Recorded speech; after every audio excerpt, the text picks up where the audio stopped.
everyone, and welcome to the Creative Financing Podcast. I'm Nicole Kimanjian, and I'm here with Cody Richard and the host of the show, Jeff Rappaport.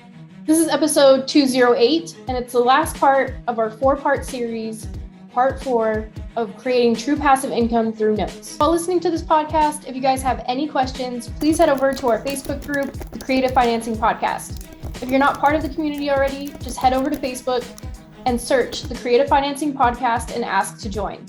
Or if you're watching this on YouTube, you can always ask your questions in the comments below. Otherwise, if you guys are getting any value from this episode, please like, share, and subscribe to the show.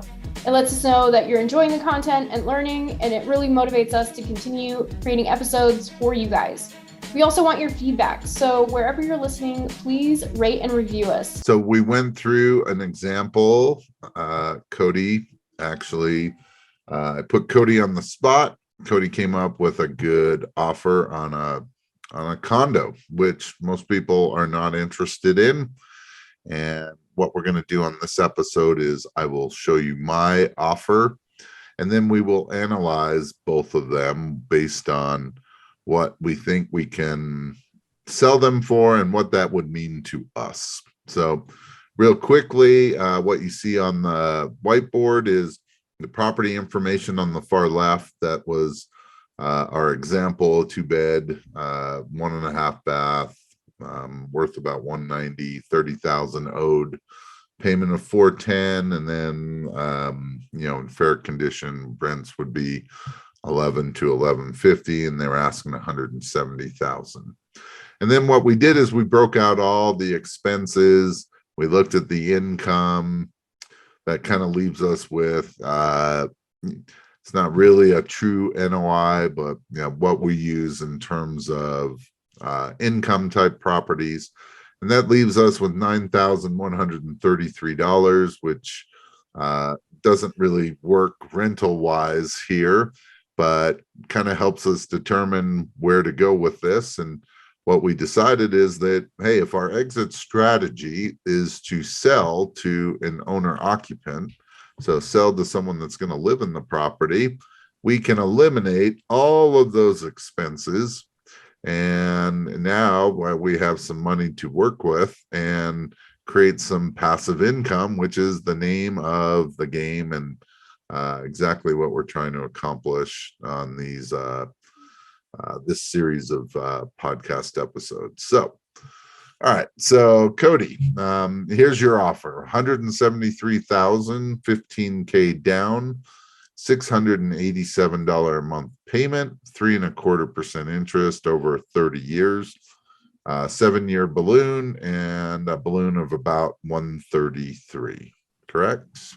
Yes, sir. All right. So this is what I like to do, and I would have made some similar offer to Cody. That would have been something similar in one of my offers. But in this particular case, we're going to talk about subordination again. And the reason I like subordination in these kinds of deals is that if this property were free and clear, it gives me the opportunity to offer more money down. So if the down payment becomes more of an issue, subordination allows me to still make that potentially work.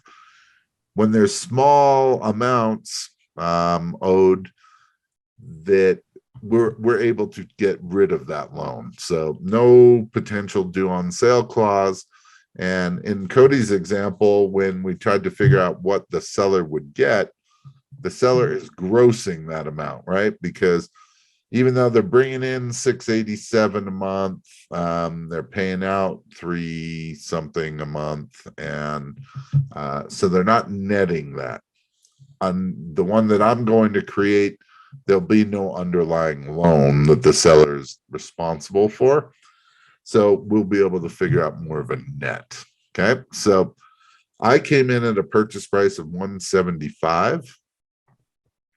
Oh, you had to beat me out just by a couple thousand. Yeah. Well, remember, I got to take care of a loan of 30. So down payment of 35,000. So what that will do is 30 grand will go to paying off the loan and 5,000 in seller's pocket. Okay. Now we're going to borrow this money against the property. That's why we got to clear that loan, right? If that loan exists, we can't borrow in first position. So, and how are we going to borrow this money? This is what you call private borrowing from private investors. This isn't hard money. This is private. So anyone that is interested in getting a better return on their money than what they're currently getting in the stock market, in the bank, the CDs, the mutual funds, whatever it may be, in their Roth IRA, their self-directed IRAs, anyone really that has money that wants to make good rate of return safely. Now, Cody, let me ask you a question. Actually, I'm sorry. I'm going to ask Nicole this question. Nicole, if I came to you and I said, hey, Nicole, I need to borrow $35,000. And even though I can't really, I'm not allowed to say that it is guaranteed that you will, that there's literally no risk to you, and I'll pay you 6 or 7% interest. Would you be interested? Yes, definitely.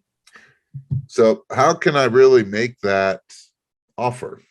I really shouldn't. It's kind of, you don't guarantee anything, but this is about as close to a guarantee as you will ever get financially. This property is worth $190.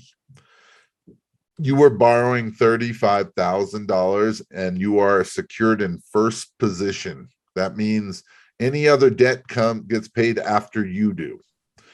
That means that if I was to stop paying for whatever reason, that the seller now, who's going to be owed, a bigger note, would have to walk away from their note, and you would have to light this place on fire and have no insurance for Nicole to lose, because there's no way I would walk away, and there's almost zero chance that the seller's walking away. But worst case scenario is Nicole ends up with this property for about $35,000 and it's worth $190. I cannot think of a way that Nicole could lose her money. So it's fairly easy to, and that's what allows me to maybe get it at a little lesser rate. To me, private money is normally within 6, 7, 8% range. This might be 5% money because it's so secure. And 5% based on right now, I mean, if you reach someone that's, hey, I've got 50 grand in my savings account that's getting half of 1% interest right now, 5% might be plenty. So we're going to borrow that. Okay. We're going to say, all right, Mr. Seller, we're going to pay off your loan. We're going to give you a little bit of money, and then we're going to give you a note for the balance of your equity. So that note's going to be secured in second position for $140,000.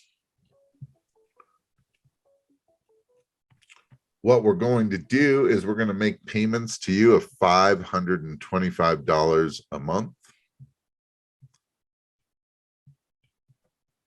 Principal only. You said 525? Yep.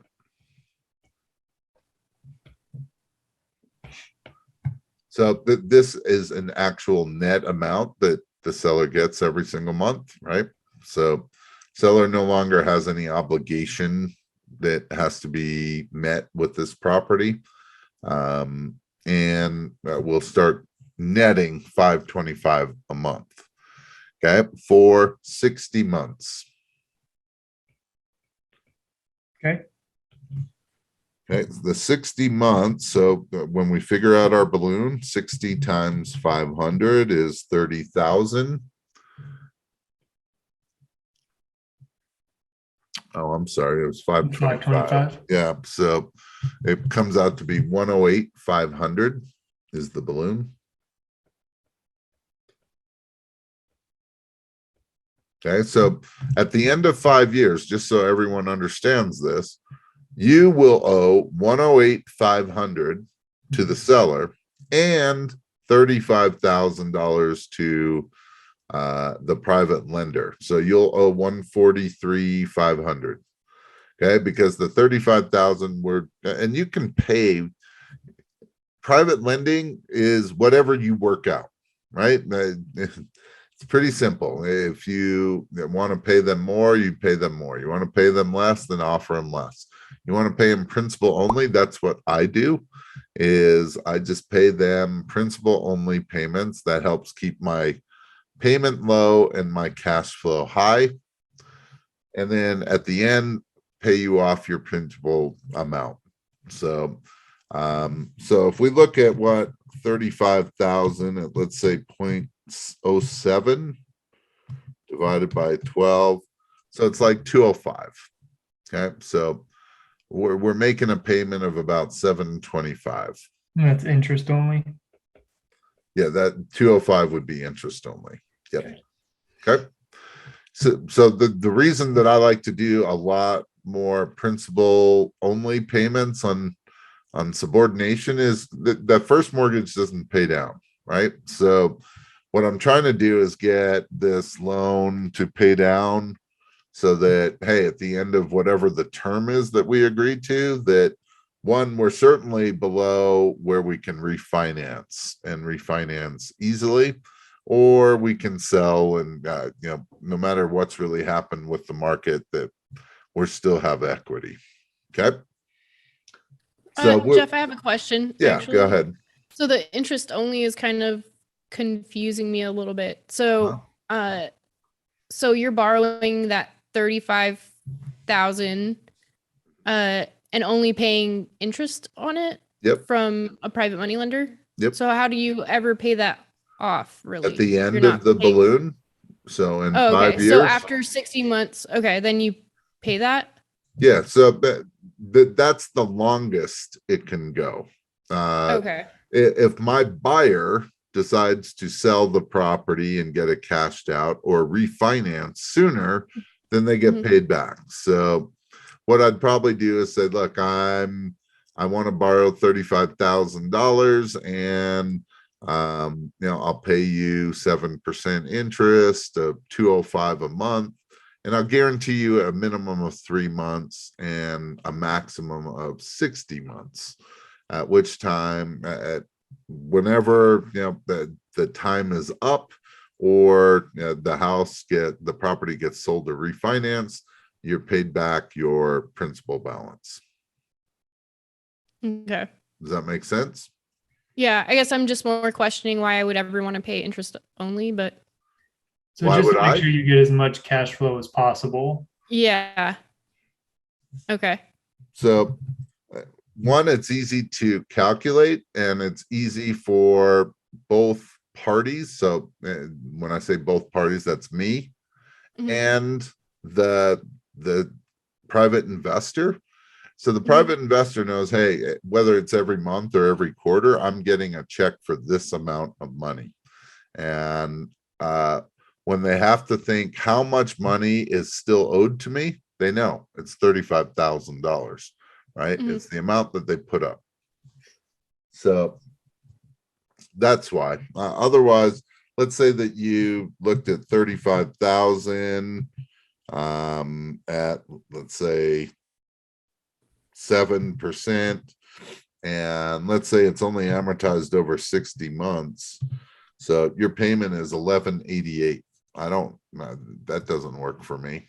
That would make it paid off in 5 years and at like a 7% interest rate. That certainly doesn't work for me. So this is about investing your money and making a certain rate of return. Okay. Okay. Yeah. All right. So, what did I look at? All right. So, but we were pretty close, Cody, on what we felt like we would be able to do with our end buyer. So I thought we'd be selling for 200. down payment 20.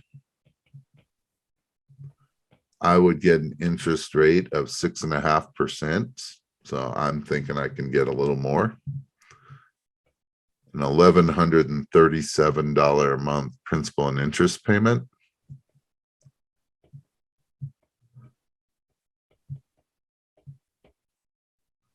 And a balloon payment of $171,107.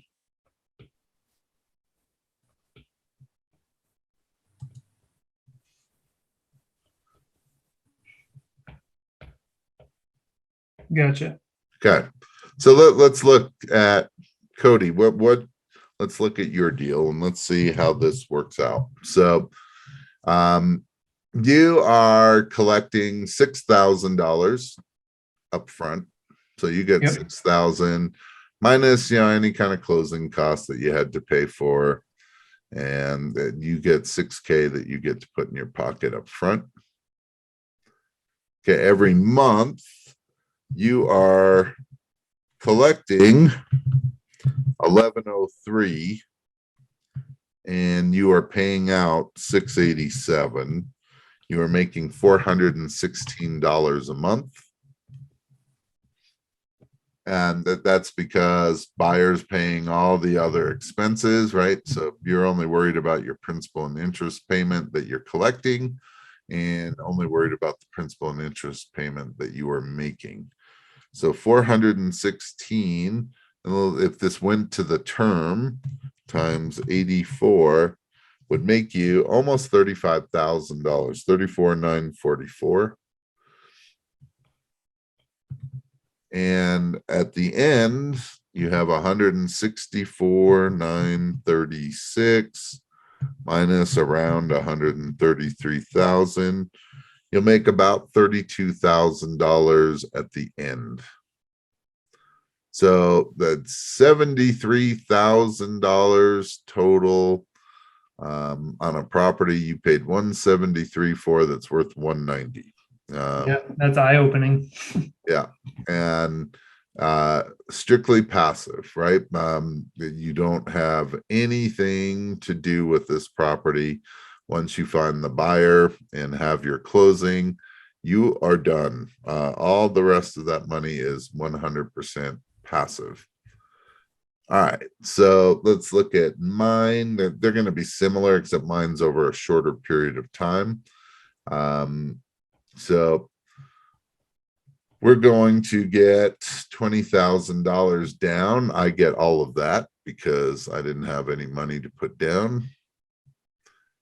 And so we're paying the seller and the private money lender. I think I thought 35,000 times 0.06.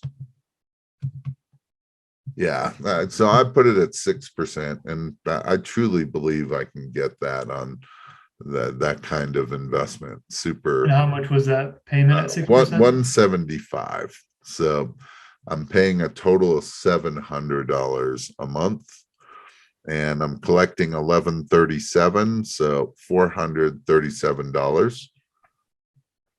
So we're pretty similar, if I remember correctly. 437 times 60, so I make 220. 220 over 5 years. Yep.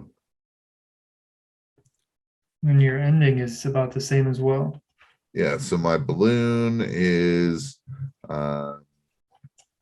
so I owe the 108.5 plus the 35, so the 143.5. So I make 171,107 minus 143.5, 27,600. I should round it up to 28. Yeah. And so it's, what is it, 46, 74,000, right? That's so in, pretty close for both. That's in 60 months versus 84. Well, and like I said, I would still make an offer just like yours, and Because I don't really care. But if I got to give up a few $1,000s, or add on a few more years, that's fine. Really, what I want is I want to get this deal, right? Yeah. Because if I could do 5 of these deals a month, uh, so I had 60 notes in how long do you think? 3 to 5 years. Really, I'd probably be done. I'd probably be retired. The only negative is that they get cashed out. So Yeah. uh, yeah, and getting 28,000 at the end or $32,000 at the end is good. It is good, but sometimes you just want the cash flow to keep going. So when you can find sellers that are willing to give you longer terms, that's now you don't really care, right? I was just telling both of you during one of our breaks that I have a note that's 2 years overdue, and I didn't really care. I make almost $700 a month from it, but properties have increased in value so much that we needed to have a conversation that because you're overdue, that the existing note is not what's going to get paid off any longer. Yeah. I don't care if you need more time, that's fine, but we got to modify our note a bit. So instead of dealing with like repairs and stuff like that, you're going back and talking to people about money, basically. I've had or plenty they're of cashing people. out, one of the two. It really depends on what you want, right? So if I really wanted these people to cash out, I would have done something 2 years ago. And I called them, I put them in touch with a lender, and but I'm not going to babysit them. I'm not going to force them to do anything. It's their choice. And I could have come right back to them and said, hey, your note's overdue, you're in default, and what are we going to work out? And I'd probably, at that point, if I wanted them out of the property, I would have offered them some money to just move on, cash for keys, basically. And if that didn't work, then I could go through in this case, we did a contract for deed. I could go through the forfeiture process, or depending on what your state allows, or the foreclosure process. I chose not to do either because I was in no rush. And if the property stayed the same, I probably wouldn't have even said a word to them. If the property increased slightly in value over the last few years, I probably wouldn't have said anything. Probably would have left it all alone. Yeah. Like, I'm in zero rush for you to cash me out. But since the property has probably increased $300,000-400,000 since we signed this thing, I thought, we probably should have a conversation. I have another question that I thought of. Like, with properties, you could transfer those, right? Like, let's say I died or whatever, I could, have that left for kids or whoever. How does that work with like notes, I guess? Like, same thing. Someone's going to make the payment. Right. You can assign that note to someone else. And if I wanted to leave notes that I have to my kid or my significant other, I can just have that done in my estate plan. And it's quite easy.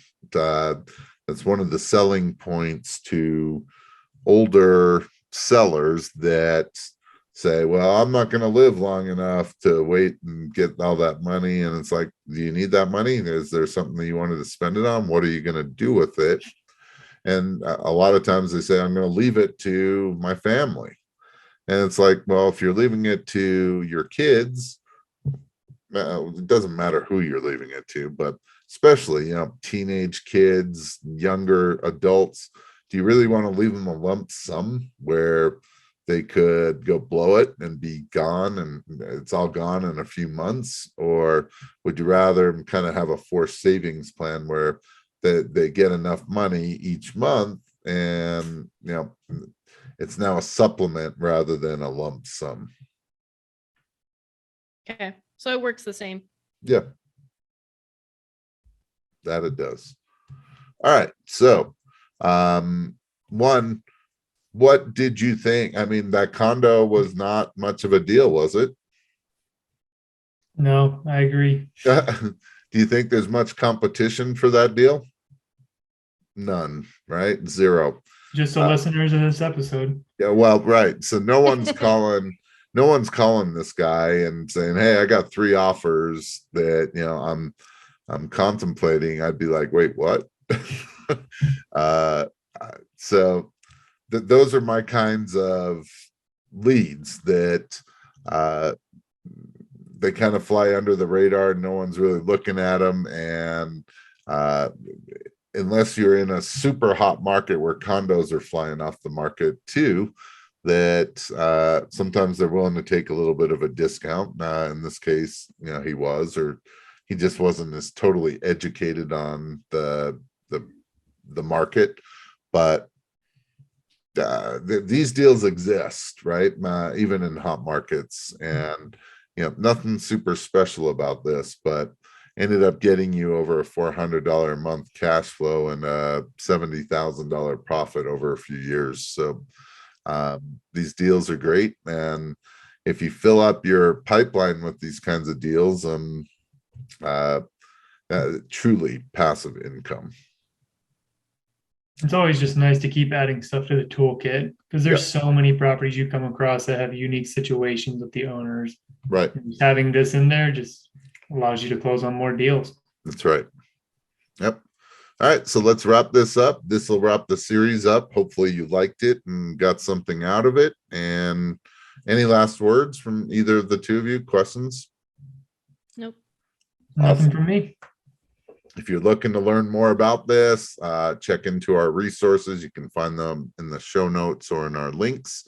Contact me directly. I'm happy to chat with you about it. Go out and create some terms. We'll see you next time.